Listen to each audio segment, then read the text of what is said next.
ನಿದ್ದೆ ಮಾಡಿ ಎದ್ದ ನಂತರನು ಸುಸ್ತಾಗ್ತಾ ಇದೆ, ಮೈಕೈ ನೋವು ಬರ್ತಾ ಇದೆ, ಕೈಕಾಲು ಸೆಳೆತ ಬರುತ್ತೆ, ಪದೇ ಪದೇ ತಲೆನೋವು ಬರುತ್ತೆ, ಮುಂಚಿನಾಗೆ ನಾನು ಚುರುಕಾಗೇ ಇಲ್ಲ, ನನ್ ಮೂಡೇ ಸರಿಯಾಗಿರಲ್ಲ ಅಂತ ಬಹಳಷ್ಟು ಜನ ಹೇಳ್ತಿರ್ತಾರೆ. ಈ ತೊಂದರೆಗೆ ಮುಖ್ಯ ಕಾರಣ ನಮ್ಮ ದೇಹದಲ್ಲಿರುವಂತಹ ಪೋಷಕಾಂಶಗಳ ಕೊರತೆ, ಮುಖ್ಯವಾಗಿ ವಿಟಮಿನ್ ಡಿ, ವಿಟಮಿನ್ ಬಿ12 ಮತ್ತು ಐರನ್, ಕಬ್ಬಿಣಾಂಶ. ನಮ್ಮ ದೇಹ ನಮ್ಗೆ ಸಿಗ್ನಲ್ ಕೊಡ್ತಾ ಇದೆ ನನ್ ಕಡೆ ಸರಿಯಾಗಿ ನೋಡ್ಕೊ ಅಂತ. ಈ 3 ಪೋಷಕಾಂಶಗಳನ್ನ ನಾವು ಸರಿಯಾಗಿ ಇಟ್ಕೊಂಡ್ರೆ ಈಗಿನ ಬದಲಾಗ್ತಾ ಇರೋ ಜೀವನ ಶೈಲಿ, ಬದಲಾಗ್ತಾ ಇರೋ ಆಹಾರ ಪದ್ಧತಿಯಲ್ಲೂ ಸರಿಯಾಗಿ ತಿಳುವಳಿಕೆಯಿಂದ ನಮ್ಮ ಆರೋಗ್ಯವನ್ನ ಚೆನ್ನಾಗಿಟ್ಕೋಬಹುದು. ಸರಿಯಾಗಿ ತಿಳ್ಕೊಬೇಕು ಅಂದ್ರೆ ವಿಡಿಯೋನ ಕೊನೆ ತನಕ ನೋಡಿ. ನಮಸ್ಕಾರ, ನಾನು ನಿಮ್ಮ orthopedic surgeon doctor Kishan Bhagwat.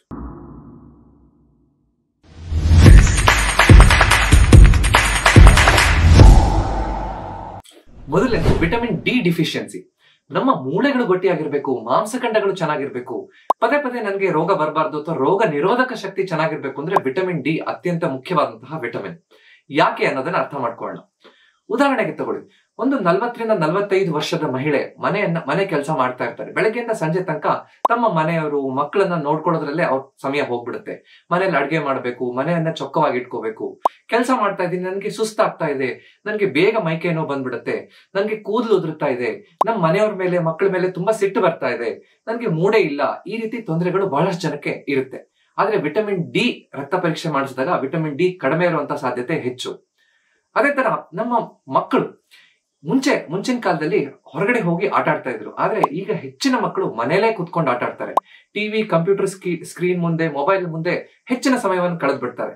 ಶಾಲೆಯಲ್ಲೂ ಹೆಚ್ಚು ಪ್ಲೇ ಗ್ರೌಂಡ್ಗೆ, ಆಟದ ಮೈದಾನಕ್ಕೆ ಹೋಗಿ ಆಟ ಆಡೋದನ್ನೇ ಮರ್ತು ಬಿಟ್ಟಿದ್ದಾರೆ. ಸೊ ಈ ತರ ಮಕ್ಕಳಲ್ಲೂ ಕೂಡ ಪದೇ ಪದೇ ನೆಗಡಿ ಬರೋದು, ಪದೇ ಪದೇ ಕೆಮ್ಮು ಬರೋದು, ಪದೇ ಪದೇ ಅವರು ಹುಷಾರ್ ತಪ್ಪುವಂತದ್ದು ವಿಟಮಿನ್ ಡಿ ಕೊರತೆಯಿಂದ ಆಗಿರ್ಬೋದು.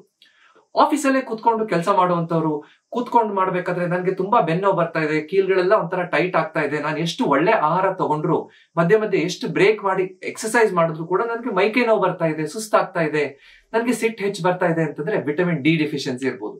ಈ ಎಲ್ಲಾ ಲಕ್ಷಣಗಳು ವಿಟಮಿನ್ ಡಿ ಕೊರತೆಯಿಂದ ಆಗ್ತಾ ಇರುವಂತದ್ದು. ಇದಕ್ಕೆ ನಾವು ಹೇಗ್ ಸರಿಪಡಿಸ್ಕೋಬಹುದು ಅಂತ ನೋಡೋಣ. ವಿಟಮಿನ್ ಡಿ ಅನ್ನ ಸನ್ಶೈನ್ ವಿಟಮಿನ್ ಅಂತ ಹೇಳ್ತೀವಿ. ಅಂದ್ರೆ ನಮ್ಮ ಸೂರ್ಯನ ಕಿರಣದಲ್ಲೇ ಸಹಜವಾಗಿ ನಮ್ಮ ದೇಹ, ಸೂರ್ಯನ ಕಿರಣ ನಮ್ಮ ಚರ್ಮದ ಮೇಲೆ ಬಿದ್ದಾಗ ನಮ್ಮ ದೇಹನೇ ವಿಟಮಿನ್ ಡಿ ಅನ್ನ ಸರಿಯಾಗಿ ಉತ್ಪತ್ತಿ ಮಾಡ್ಲಿಕ್ಕೆ ಅನುಕೂಲ ಇದೆ. ಅದನ್ನ ದೇವರು ಮಾಡ್ಕೊಟ್ಟಿದ್ದಾನೆ. ಆದ್ರೆ ಅದಕ್ಕೆ ಸರಿಯಾದ ರೀತಿಯಲ್ಲಿ ನಾವು ನಮ್ಮ ದೇಹವನ್ನ ಸೂರ್ಯನ ಕಿರಣಕ್ಕೆ ಒಡ್ಡಬೇಕು. ಬೆಳಗ್ಗೆ 7 ರಿಂದ 9 ಗಂಟೆ ಸಮಯದಲ್ಲಿ 15 ರಿಂದ 20 ನಿಮಿಷ ಆದ್ರೂ ನಾವು ಹೊರಗಡೆ ಸೂರ್ಯನ ಕಿರಣಕ್ಕೆ ಹೋಗಿ ವಾಕಿಂಗ್ ಮಾಡ್ಕೊಂಡು ಬರ್ಬೋದು, ಅಂತ ಕುರ್ಚಿ ಹಾಕೊಂಡು ಕೂತ್ಕೋಬಹುದು. ಈ ರೀತಿ ಮಾಡೋದ್ರಿಂದ ನಮ್ಮ ಚರ್ಮದಲ್ಲೇ ವಿಟಮಿನ್ ಡಿ ಉತ್ಪತ್ತಿ ಆಗ್ಲಿಕ್ಕೆ ಅನುಕೂಲ ಆಗುತ್ತೆ. ಅದ್ರ ಜೊತೆಗೆ ನಮ್ಮ ಆಹಾರದಲ್ಲಿ ವಿಟಮಿನ್ ಡಿ ಅನ್ನ ನಾವು ಸರಿಯಾಗಿ ತಗೋತಾ ಇದೀವ ಅಂತ ನೋಡ್ಬೇಕು. ಮುಖ್ಯವಾಗಿ ಹಾಲಿನ ಪದಾರ್ಥಗಳು, ಹಾಲು, ಮೊಸರು, ಚೀಸ್, ಪನೀರ್, ಇದರಲ್ಲೆಲ್ಲ ಸ್ವಲ್ಪ ವಿಟಮಿನ್ ಡಿ ಇರುತ್ತೆ. ಮೊಟ್ಟೆಯ ಎಗ್ ಯೋಕ್ ಅಂದ್ರೆ ಒಳಗಡೆ ಇರುವಂತಹ ಹಳದಿ ಭಾಗದಲ್ಲಿ ವಿಟಮಿನ್ ಡಿ ಚೆನ್ನಾಗಿರುತ್ತೆ. ಕೆಲವೊಂದು ಮಶ್ರೂಮ್ಗಳು ಅಂದ್ರೆ ಬಿಸಿಲಲ್ಲಿ ಬೆಳೆಯುವಂತಹ ಮಶ್ರೂಮ್ ಅಲ್ಲೂ ವಿಟಮಿನ್ ಡಿ ಇರುತ್ತೆ. ಮಾಂಸಾಹಾರ ತಿನ್ನುವಂತವರು ಈ ಫ್ಯಾಟಿ ಫಿಶ್, ಸ್ಯಾಲ್ಮನ್, ಈ ರೀತಿಯಾದಂತಹ ಫ್ಯಾಟಿ ಫಿಶ್ ಗಳಲ್ಲೂ ವಿಟಮಿನ್ ಡಿ ಹೆಚ್ಚಿರುತ್ತೆ. ಸೊ ಈ ಆಹಾರವನ್ನ ಸರಿಯಾಗಿ ತಗೋತಾ ಇದೀವ ಅಂತ ನೋಡ್ಬೇಕು. ಯಾವಾಗ ನಮ್ಗೆ ಈ ಆಹಾರ ತಗೊಂಡ್ರು ನಮ್ಗೆ ಈ ತೊಂದರೆ ಆಗ್ತಾ ಇದೆ ಅಂತ ಇದ್ದಾಗ ಡಾಕ್ಟರ್ ಹತ್ರ ಹೋದಾಗ ರಕ್ತ ಪರೀಕ್ಷೆ ಮಾಡಿದಾಗ ವಿಟಮಿನ್ ಡಿ ಎಷ್ಟಿದೆ ಅಂತ ನೋಡ್ಬೇಕು. ವಿಟಮಿನ್ ಡಿ ಡೆಫಿಷಿಯನ್ಸಿ ಇದೆ ಅಂತ ಇದ್ದಾಗ, ಆ ಲೆವೆಲ್ಗಿಂತ ಕಡಿಮೆ ಇದೆ ಅಂತ ಇದ್ದಾಗ ಅದಕ್ಕೆ ಸರಿಯಾಗಿ ಸಪ್ಲಿಮೆಂಟ್ ಅನ್ನ ಕೊಡಬಹುದು. ವಾರಕ್ಕೊಂದು 60,000 ಇಂಟರ್ನ್ಯಾಷನಲ್ ಯೂನಿಟ್ಸ್ ಆ ಮಾತ್ರೆಯನ್ನ ಅಥವಾ ಒಂದು ಪೌಡರ್ ಸ್ಯಾಶೆಯನ್ನ ಕೊಡಬಹುದು. ಈ ರೀತಿ ಅಥವಾ ಸಿರಪ್ ಅನ್ನ ಕೊಡಬಹುದು. ಇದನ್ನ ತಗೊಳ್ಳೋದ್ರಿಂದ ಒಂದು 8 ವಾರ 60,000 ಇಂಟರ್ನ್ಯಾಷನಲ್ ಯೂನಿಟ್ಸ್ ಅನ್ನ ಸರಿಯಾಗಿ ವಿಟಮಿನ್ ಡಿ ತಗೊಳ್ಳೋದ್ರಿಂದ ನಮ್ಮ ದೇಹದಲ್ಲಿ ವಿಟಮಿನ್ ಡಿ ಸರಿಯಾಗಿ ಪೂರೈಕೆ ಮಾಡ್ಲಿಕ್ಕೆ ಅನುಕೂಲ ಆಗ್ತಾ ಹೋಗುತ್ತೆ. 2 ತಿಂಗಳು 8 ವಾರಕ್ಕೊಂದು ಮಾತ್ರೆ, ನಂತರದಲ್ಲಿ ತಿಂಗಳಿಗೊಂದು ಮೇಂಟೆನೆನ್ಸ್ ಡೋಸ್ ಅಂತ ಕಂಟಿನ್ಯೂ ಮಾಡುವಂತಹ ಅವಶ್ಯಕತೆ ಡಿಫಿಷಿಯನ್ಸಿ ಇರೋರಿಗೆ ಇರುತ್ತೆ. ಎರಡನೇದು ವಿಟಮಿನ್ ಬಿ12 ಡಿಫಿಷಿಯನ್ಸಿ. 2 ತಿಂಗಳ ಹಿಂದೆ ಒಬ್ಬ 65 ವರ್ಷದ ವ್ಯಕ್ತಿ ನನ್ನ ಹತ್ರ ಬಂದಿದ್ರು. ಅವ್ರ ಮನೆಯವರೆಲ್ಲ ಕರ್ಕೊಂಡ್ ಬಂದಿದ್ರು. ಡಾಕ್ಟ್ರೇ, ಇವ್ರಿಗೆ ವಯಸ್ಸಾಗ್ತಿದೆ ಅಂತ ಅನ್ಸುತ್ತೆ, ಎಲ್ಲ ನೆನಪಿನ ಶಕ್ತಿ ಹೋಗ್ಬಿಟ್ಟಿದೆ, ಹೆಚ್ಚು ಏನು ನೆನಪೇ ಇರೋದಿಲ್ಲ, ಪದೇ ಪದೇ ಮರ್ತ್ ಹೋಗ್ಬಿಡುತ್ತೆ. ಅವ್ರನ್ನ ಕರೆಕ್ಟ್ ಆಗಿ ಕೇಳಿ ನೋಡಿದಾಗ ನನ್ಗೆ ಕೈಕಾಲ್ ಜುಮ್ ಬರ್ತಾ ಇದೆ, ನನ್ಗೆ ಸುಸ್ತಾಗ್ತಾ ಇದೆ, ನನ್ಗೆ ಯಾರ ಜೊತೆನೂ ಮಾತಾಡ್ಬೇಕು ಅಂತಾನೆ ಅನಿಸ್ತಾ ಇಲ್ಲ ಅಂತ ಹೇಳ್ತಾ ಇದ್ರು. ಆದ್ರೆ ಸರಿಯಾಗಿ ಇವ್ಯಾಲ್ಯೂಯೇಟ್ ಮಾಡಿ ನೋಡಿದಾಗ ರಕ್ತದಲ್ಲಿ ವಿಟಮಿನ್ ಬಿ12 ಕಡಿಮೆ ಇತ್ತು. ಅದನ್ನ ಸರಿಯಾಗಿ ಟ್ರೀಟ್ಮೆಂಟ್ ಕೊಟ್ಟ ನಂತರ ಹೋದ್ವಾರ ಅವ್ರು ಬಂದಾಗ, ಡಾಕ್ಟ್ರೆ ಇವ್ರು ವಾಪಸ್ ಸರಿಯಾಗಿ ಬಿಟ್ಟಿದ್ದಾರೆ, ನಾವು ವಯಸ್ಸಾಯ್ತು ಅಂತ ಅನ್ಕೊಂಡ್ಬಿಟ್ಟಿದ್ವಿ, ಆದ್ರೆ ಈಗ ಅವ್ರು ಮತ್ತೆ ವಾಪಸ್ ನೆನಪಿನ ಶಕ್ತಿ ಸರಿಯಾಗಿ ಬರ್ತಾ ಇದೆ, ಚೆನ್ನಾಗಿ ಮುಂಚಿನಂಗೆ ಎಲ್ಲರ ಜೊತೆ ಖುಷಿಯಿಂದ ಇರ್ತಾರೆ, ಕೈಕಾಲ್ ಜೋಮ್ ಎಲ್ಲ ಕಡಿಮೆ ಆಯ್ತು ಡಾಕ್ಟ್ರೆ ಅಂತ ಖುಷಿಯಿಂದ ಹೇಳ್ತಾ ಇದ್ರು. ಅಂದ್ರೆ ನಮ್ಮ ಹಲವಾರು ಜನರಲ್ಲಿ ಈ ವಿಟಮಿನ್ ಬಿ12 ಕೊರತೆ ನಮ್ಮ ಭಾರತದಲ್ಲಿ ಹೆಚ್ಚು ಕಾಣಿಸ್ಕೊಳ್ಳೋದು. ಯಾಕಂದ್ರೆ ಈ ಸಸ್ಯಾಹಾರಿ ಮೂಲದ ಆಹಾರ ಶೈಲಿ ಇರುವಂತವ್ರಿಗೆ ವಿಟಮಿನ್ ಬಿ12 ಆಹಾರದಲ್ಲಿ ಹೆಚ್ಚು ಸಿಗೋದಿಲ್ಲ. ಅಂತವ್ರಿಗೆ ಈ ವಿಟಮಿನ್ ಬಿ12 ಕೊರತೆ ಹೆಚ್ಚಾಗುತ್ತೆ. ವಿಟಮಿನ್ ಬಿ12 ಯಾಕೆ ಬೇಕು? ನಮ್ಮ ಮೆದುಳು, ನಮ್ಮ ನರಗಳು ಸರಿಯಾಗಿರ್ಬೇಕು, ಸರಿಯಾಗಿ ಕೆಲಸ ಮಾಡಬೇಕು, ಮೆದುಳು ಚುರುಕಾಗಿರ್ಬೇಕು ಅಂತಂದ್ರೆ, ನಮ್ಮ ರಕ್ತದಲ್ಲಿ ಸರಿಯಾಗಿ ಕೆಂಪು ರಕ್ತ ಕಣಗಳೆಲ್ಲ ಚೆನ್ನಾಗಿ ಇರಬೇಕು ಅಂತಂದ್ರೆ ವಿಟಮಿನ್ ಬಿ12 ಬೇಕು. DNA ಉತ್ಪತ್ತಿ ಆಗ್ಲಿಕ್ಕೆ ವಿಟಮಿನ್ ಬಿ12 ಬೇಕು. ಸೊ ಇದೆಲ್ಲ ಸರಿಯಾಗಿದ್ದಾಗ ಮಾತ್ರ ಈ ನಾವು ಚುರುಕಾಗಿರ್ಲಿಕ್ಕೆ ಸಾಧ್ಯ ಆಗುತ್ತೆ. ಸೊ ವಿಟಮಿನ್ ಬಿ12 ಆ ನರಗಳ ಮೇಲೆ ಇರುವಂತಹ ಮೈಲಿನ್ ಶೀತ್ ಅಂತ ಇರುತ್ತೆ, ಅದು ಇನ್ಸುಲೇಷನ್ ತರ ನರಗಳನ್ನ ಕಾಪಾಡ್ತಾ ಹೋಗುತ್ತೆ. ವಿಟಮಿನ್ ಬಿ12 ಕೊರತೆ ಇದ್ದಾಗ ಆ ಇನ್ಸುಲೇಷನ್ ಬಿಟ್ಕೋತಾ ಹೋಗುತ್ತೆ. ಅವಾಗ ಆ ಕೈಕಾಲ ಜುಮ್ ಬರೋದು, ಚುಚ್ಚದಂಗ ಆಗುವಂಥದ್ದು, ಕೈಕಾಲು ಸೆಳೆತ ಬರುವಂತಹ ಸಾಧ್ಯತೆ ಹೆಚ್ಚಾಗ್ತಾ ಹೋಗುತ್ತೆ. ಆದ್ರೆ ಸರಿಯಾದ ರೀತಿಯಲ್ಲಿ ಅದನ್ನ ಗುರುತಿಸಿ ಸರಿಯಾಗಿ ಟ್ರೀಟ್ಮೆಂಟ್ ಕೊಡೋದ್ರಿಂದ, ಆಹಾರದಲ್ಲಿ ಅದನ್ನ ಸರಿಯಾಗಿ ಪೂರೈಕೆ ಮಾಡೋದ್ರಿಂದ ಕೂಡ ಇದನ್ನ ರಿವರ್ಸ್ ಮಾಡ್ಲಿಕ್ಕೆ ಸಾಧ್ಯ. ಅಂದ್ರೆ ಏನು ನಾವು ವಯಸ್ಸಾಯ್ತು ನನ್ಗೆ ಆಗಲ್ಲ ಅಂತ ಅನ್ಕೊಂಡಿದ್ದು ಕೂಡ ವಾಪಸ್ ಸರಿಯಾಗ್ಲಿಕ್ಕೆ ಸಾಧ್ಯ ಅಂತ. ಸೊ ನಮ್ಗೆ ಆಹಾರದಲ್ಲಿ ಹೇಗೆ ಸಿಗುತ್ತೆ? ಹಾಲು, ಹಾಲಿನ ಪದಾರ್ಥಗಳಲ್ಲಿ ಸಿಗುತ್ತೆ. ಮತ್ತು ಅಂದ್ರೆ ಮೊಸರು, ಪನ್ನೀರ್, ಇದರಲ್ಲಿ ವಿಟಮಿನ್ ಬಿ12 ಅಂಶ ಇರುತ್ತೆ. ಎಗ್, ಮೊಟ್ಟೆಯಲ್ಲಿ ವಿಟಮಿನ್ ಬಿ12 ಇರುತ್ತೆ. ಅದರ ಜೊತೆಗೆ ನಾವು ಫರ್ಮೆಂಟೆಡ್ ಆಹಾರವನ್ನ ತಗೋಬೇಕು. ಅಂದ್ರೆ ಈಗ ಇಡ್ಲಿ, ದೋಸೆ ಇದನ್ನೆಲ್ಲ ಮಾಡೋದ್ರಿಂದ ನಮ್ಮ ಈ ಜಠರದಲ್ಲಿ ಒಳ್ಳೆಯ ಬ್ಯಾಕ್ಟೀರಿಯಾ, ಗಟ್ ಬ್ಯಾಕ್ಟೀರಿಯಾ ಚೆನ್ನಾಗಾಗ್ತಾ ಹೋಗುತ್ತೆ. ಅವಾಗ ಆ ಗಟ್ ಬ್ಯಾಕ್ಟೀರಿಯಾ ಚೆನ್ನಾಗಿದ್ರೆ ಅದರಲ್ಲಿ ನಮ್ಮ ದೇಹದಲ್ಲೇ ವಿಟಮಿನ್ ಉತ್ಪತ್ತಿ ಆಗ್ಲಿಕ್ಕೂ ಕೂಡ ಸಾಧ್ಯ ಆಗುತ್ತೆ. ಯಾಕಂದ್ರೆ ನಮ್ಮ ಸಸ್ಯಾಹಾರಿ ಮೂಲದಲ್ಲಿ ಆಹಾರದಲ್ಲಿ ಈ ವಿಟಮಿನ್ ಬಿ12 ಕಡಿಮೆ ಇರುತ್ತೆ. ವಿಟಮಿನ್ ಬಿ12 ಸಸ್ಯಾಹಾರಿ ಮೂಲದವರು ಹೇಗೆ ತಗೋಬೇಕು ಅನ್ನೋದ್ರ ಬಗ್ಗೆ ಡೀಟೇಲ್ಡ್ ಆಗಿ ನಾನು ವಿಡಿಯೋ ಮಾಡಿದ್ದೀನಿ, ಅದನ್ನ ನೀವು ನೋಡ್ಬೋದು. ಬಹಳಷ್ಟು ಜನ ನನಗೆ ಗ್ಯಾಸ್ಟ್ರೈಟಿಸ್ ಇದೆ, ಗ್ಯಾಸ್ಟ್ರಿಕ್ ಸಮಸ್ಯೆ ಇದೆ ಅಂತ ಈ ಆಂಟಾಸಿಡ್, ಗ್ಯಾಸ್ಟ್ರಿಕ್ ಗೆ ಬೇಕಾಗಿರುವಂತಹ ಮಾತ್ರೆ ಮತ್ತು ಈ ಆಂಟಾಸಿಡ್ ಔಷಧಿಗಳನ್ನು ಕುಡಿತಾ ಇರ್ತಾರೆ. ನಮ್ಮ ಜಠರದಲ್ಲಿ ವಯಸ್ಸಾದ ನಂತರನೂ ಕೂಡ ಈ ಆಸಿಡ್ ಪ್ರಮಾಣ ಕೆಲವೊಬ್ಬರಿಗೆ ಕಡಿಮೆ ಆಗ್ತಾ ಹೋಗುತ್ತೆ. ಆ ತರ ಇದ್ದಾಗ ವಿಟಮಿನ್ ಬಿ12 ನಮ್ಮ ದೇಹದಲ್ಲಿ ಸರಿಯಾಗಿ ಹೀರ್ಕೊಳ್ಳೋದಿಲ್ಲ. ಸೊ ಅದಕ್ಕೋಸ್ಕರ ಪದೇ ಪದೇ ಸರಿಯಾಗಿ ಡಾಕ್ಟರ್ ಅಡ್ವೈಸ್ ಇಲ್ದೇನೆ ಈ ಗ್ಯಾಸ್ಟ್ರಿಕ್ ಮಾತ್ರೆ ತಗೊಳ್ಳುವಂತಹ ಅಭ್ಯಾಸ ಇರುವಂತವ್ರು ಅದನ್ನ ನಿಲ್ಲಿಸಬೇಕು. ಆವಾಗ ಅಂತವ್ರಿಗೂ ಕೂಡ ಈ ವಿಟಮಿನ್ ಬಿ12 ಕೊರತೆ ಹೆಚ್ಚಾಗ್ತಾ ಹೋಗುತ್ತೆ. ಸೊ ಅದನ್ನ ಸರಿಪಡಿಸ್ಕೊಳ್ಳೋದು ಬಹಳ ಮುಖ್ಯ. ಮಾಂಸಾಹಾರ ತಗೊಳ್ಳುವಂತವ್ರಿಗೆ ಈ ವಿಟಮಿನ್ ಬಿ12 ಆಹಾರದಲ್ಲಿ ಸಿಗುತ್ತೆ. ಸರಿಯಾದ ರೀತಿಯಲ್ಲಿ ಕರೆಕ್ಟ್ ಆಗಿ ವಿಟಮಿನ್ ಬಿ12 ರಿಚ್ ಆಹಾರ ಯಾವುದು ಅಂತ ನೀವು ನೋಡ್ಬೋದು. ಅದನ್ನ ಸರಿಯಾಗಿ ತಗೊಳ್ಳೋದ್ರಿಂದ ಅನುಕೂಲ ಆಗ್ತಾ ಹೋಗುತ್ತೆ. ಯಾರಿಗೆ ಇದು ತಗೊಳಕ್ ಆಗಲ್ವೋ, ಕೊರತೆ ಇದೆಯೋ, ಅವರು ಸಪ್ಲಿಮೆಂಟ್ ಗಳ ಮೂಲಕ, ಮಾತ್ರೆ ಮೂಲಕ ಆಗಿರ್ಬಹುದು ಅಥವಾ ಇಂಜೆಕ್ಷನ್ ಮೂಲಕ ಆಗಿರ್ಬಹುದು, ಸರಿಯಾಗಿ ತಗೊಳ್ಳೋದ್ರಿಂದ ಈ ತೊಂದರೆಯಿಂದ ಬಳಲ್ತಾ ಇದ್ರೆ ಅದನ್ನ ಸರಿಪಡಿಸ್ಕೊಳ್ಳಿಕ್ಕೆ ಅನುಕೂಲ ಆಗುತ್ತೆ.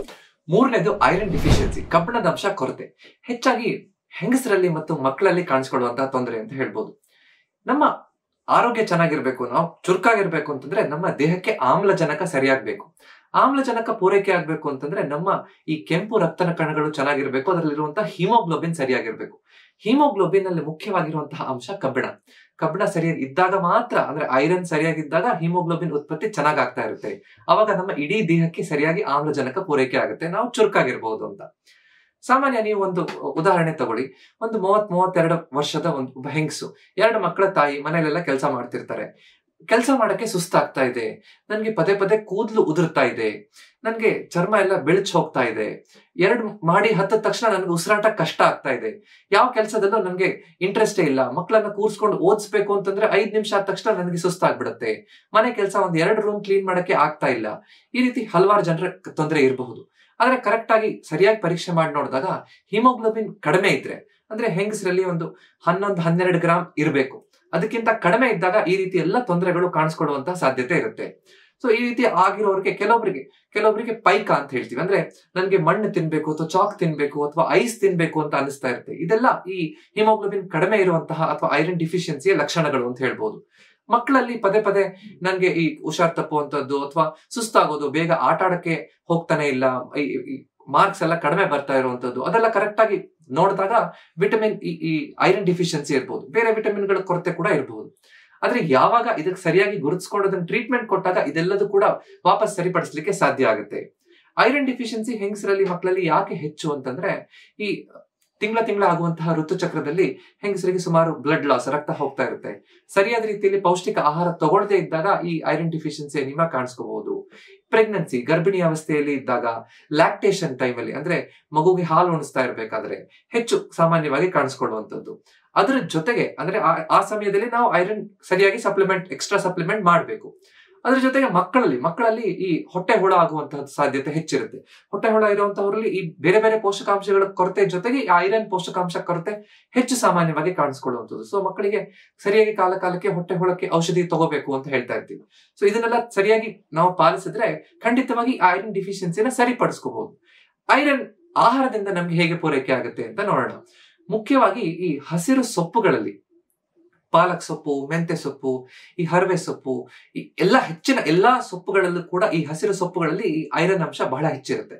ಸೊ ಸೊಪ್ಪಿನ ಒಂದು ಪದಾರ್ಥ, ಸೊಪ್ಪಿನ ಪಲ್ಯ ಆಗಿರಬಹುದು, ಸೊಪ್ಪಿನ ಒಂದು ತಂಬಳಿ ಆಗಿರಬಹುದು, ಅಥವಾ ಸಾಂಬಾರ್ ಆಗಿರಬಹುದು, ಸೊಪ್ಪಿನ ಪದಾರ್ಥ ಒಂದು ಮಕ್ಕಳಿಗೆ ಮತ್ತೆ ಮನೆಯವರಿಗೆ ಎಲ್ಲರಿಗೂ ಕೂಡ ತಗೊಳ್ಳುವಂತಹದ್ದು ಬಹಳ ಮುಖ್ಯ. ಅದ್ರ ಜೊತೆಗೆ ಡ್ರೈ ಫ್ರೂಟ್ಸ್ ಕೆಲವೊಂದು ಬೀಜಗಳಲ್ಲಿ ಇರುತ್ತೆ. ಡ್ರೈ ಫ್ರೂಟ್ಸ್ ಅಲ್ಲಿ ಮುಖ್ಯವಾಗಿ ಖರ್ಜೂರದಲ್ಲಿ ಇರುತ್ತೆ. ಎಳ್ಳಲ್ಲಿ ಬಹಳ ಚೆನ್ನಾಗಿ ಈ ಐರನ್ ಚೆನ್ನಾಗಿ ಸಿಗುತ್ತೆ. ಅದ್ರ ಜೊತೆಗೆ ನಾವು ಬೆಲ್ಲದಲ್ಲಿ ಈ ಐರನ್ ಅಂಶ ಚೆನ್ನಾಗಿರುತ್ತೆ. ಸೊ ಇದನ್ನೆಲ್ಲ ಕರೆಕ್ಟ್ ಆಗಿ ನಾವು ಆಹಾರದಲ್ಲಿ ಹೇಗೆ ಅಳವಡಿಸ್ತಾ ಇದೀವಾ, ಯಾವ್ದು ಕಡಿಮೆ ಮಾಡ್ತಾ ಇದೀವಿ, ಯಾವ್ದು ಸರಿಪಡಿಸ್ಕೋಬೇಕು ಅಂತ ನಾವು ವಿಚಾರ ಮಾಡ್ಬೇಕು. ಅದೇ ರೀತಿ ಕೆಲವೊಂದು ಮಾಂಸಾಹಾರ ಮೂಲಗಳಲ್ಲೂ ಕೂಡ ಈ ಐರನ್ ನಮ್ಗೆ ಚೆನ್ನಾಗಿ ಸಿಗುತ್ತೆ. ಸೊ ಐರನ್ ಡಿಫಿಷಿಯನ್ಸಿ ಸರಿಪಡಿಸೋದ್ರಿಂದನೂ ಕೂಡ ಈ ಸುಸ್ತು, ಈ ಮೈಕೈ ನೋವು ಬರುವಂತಹದ್ದು, ನನ್ಗೆ ಕೂದಲು ಉದುರುವಂತಹದ್ದು, ಇದೆಲ್ಲ ಕೂಡ ಸರಿಪಡಿಸ್ಲಿಕ್ಕೆ, ರಿವರ್ಸ್ ಮಾಡ್ಲಿಕ್ಕೆ ಅನುಕೂಲ ಆಗ್ತಾ ಬರುತ್ತೆ. ಹಿಮೋಗ್ಲೋಬಿನ್ ನ ಸರಿಪಡಿಸ್ಕೊಳ್ಳಿಕ್ಕೆ ಹೇಗೆ ಆಹಾರದಿಂದ ಸಾಧ್ಯ, ಏನೇನ್ ಮಾಡಬಹುದು ಅನ್ನೋದ್ರ ಬಗ್ಗೆ ಡೀಟೇಲ್ಡ್ ಆಗಿ ನಾನು ವಿಡಿಯೋ ಮಾಡಿದ್ದೀನಿ, ಅದನ್ನ ನೀವು ನೋಡ್ಬೋದು. ನಮ್ಮ ನರಗಳಲ್ಲಿ ದೌರ್ಬಲ್ಯ ಇದೆ, ನರ ಸೆಳೆತ ಬರ್ತಾ ಇದೆ, ಮೈಕೈ ನೋವು, ಸುಸ್ತು ಇದೆಲ್ಲ ತುಂಬಾ ಆಗ್ತಾ ಇದ್ದಾಗ, ನರದ ತೊಂದರೆಯಿಂದ ಆಗ್ತಾ ಇದೆ ಅಂತಂದ್ರೆ ಅದಕ್ಕೆ ಯಾವ ಆಹಾರಗಳನ್ನ ತಗೋಬೇಕು, ಯಾವ ಆಹಾರಗಳನ್ನ ತಗೋಬಾರ್ದು, ಯಾವ ರೀತಿ ವ್ಯಾಯಾಮಗಳನ್ನ ಮಾಡಬೇಕು, ಈ ನರದ ಸೆಳೆತದ ಬಗ್ಗೆ ಹಲವಾರು ವಿಡಿಯೋಗಳನ್ನ ನಾನು ಮಾಡಿದ್ದೀನಿ. ಅದರ ಪ್ಲೇ ಲಿಸ್ಟ್ ಅನ್ನ ಕೊಟ್ಟಿರ್ತೀನಿ, ನೀವು ನೋಡಬಹುದು. ಇವತ್ತು ನಮ್ಮ ದೇಹ ಕೊಡ್ತಾ ಇರುವಂತಹ ಸಿಗ್ನಲ್ಗಳು, ನನ್ಗೆ ಸುಸ್ತು, ಮೈಕೈ ನೋವು, ಕೈಕಾಲು ಸೆಳೆತ ಆಗ್ತಾ ಇದೆ ಅಂತ ಇದ್ದಾಗ ಯಾವ ಮುಖ್ಯ 3 ಪೋಷಕಾಂಶಗಳನ್ನ ಪೂರೈಕೆ ಮಾಡೋದ್ರಿಂದ ಹೆಚ್ಚಿನವರಿಗೆ ಆಗ್ತಾ ಇರುವಂತಹ ತೊಂದರೆಗಳನ್ನ ನಾವು ಸರಿಪಡಿಸ್ಕೋಬಹುದು ಅಂತ ಅರ್ಥ ಮಾಡ್ಕೊಂಡಿದೀವಿ. ಯಾವಾಗ ನಾವು ಈ ರೀತಿ ಆಹಾರದಲ್ಲಿ ಬದಲಾವಣೆ ಮಾಡ್ಕೊಂಡ್ರು ಸರಿ ಆಗ್ತಾ ಇಲ್ಲ ಅಂದ್ರೆ ಆದಷ್ಟು ಬೇಗ ಡಾಕ್ಟರ್ ಹತ್ರ ಹೋಗಿ ಈ ಲೆವೆಲ್ಗಳನ್ನ ಚೆಕ್ ಮಾಡ್ಕೋಬೇಕು. ವಿಟಮಿನ್ ಡಿ ನಾರ್ಮಲ್ ಲೆವೆಲ್ ಇದೆಯಾ ಇಲ್ವೋ, ವಿಟಮಿನ್ B12 ಸರಿಯಾಗಿದೆಯೋ ಇಲ್ವೋ, ನನ್ನ ಹಿಮೋಗ್ಲೋಬಿನ್ ಮತ್ತು ಐರನ್ ಲೆವೆಲ್ಗಳು ಸರಿಯಾಗಿದೆಯೋ ಇಲ್ವೋ, ಅದನ್ನ ಸರಿಪಡಿಸ್ಕೊಂಡ್ರೆ ಸರಿಯಾಗಿ ಖಂಡಿತವಾಗಿ ಈ ತೊಂದರೆಗಳಿಂದ ಚೇತರಿಕೆ ಆಗ್ಲಿಕ್ಕೆ ಸಾಧ್ಯ ಆಗುತ್ತೆ. ಸೊ ಈ ವಿಡಿಯೋ ನಿಮ್ಗೆ ಇಷ್ಟ ಆಗಿದ್ರೆ ದಯವಿಟ್ಟು ಇದನ್ನ ಲೈಕ್ ಮಾಡಿ ಮತ್ತು ಅಕ್ಕಪಕ್ಕದ ಜೊತೆ ಹಂಚ್ಕೊಳ್ಳಿ. ಇದೇ ರೀತಿಯ ಹೆಚ್ಚಿನ ವಿಡಿಯೋ ನೋಡ್ಬೇಕು ಅಂದ್ರೆ ನನ್ನ ಚಾನೆಲ್ ನ ದಯವಿಟ್ಟು ಸಬ್ಸ್ಕ್ರೈಬ್ ಮಾಡಿ. ಯಾಕಂದ್ರೆ ನಮ್ಮ ಆರೋಗ್ಯ ನಮ್ಮ ಕೈಯಲ್ಲಿದೆ, ಅದನ್ನ ಸರಿಯಾಗಿ ಇಟ್ಕೊಳ್ಳೋದು ನಮ್ಮ ಕರ್ತವ್ಯ. ನಮಸ್ಕಾರ.